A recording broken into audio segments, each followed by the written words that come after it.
Kabalo ka ang tinuod nga relasyon kay sama sa kamot ug mga mata.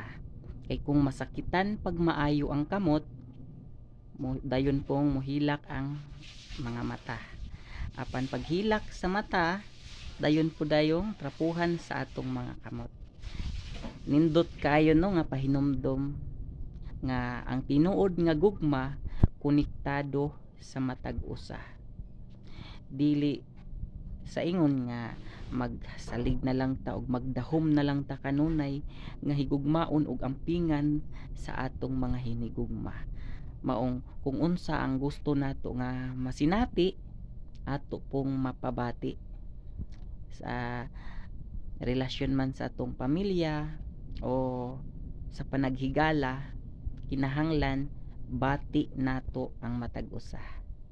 Maayong adlaw og happy man sa Team King L family.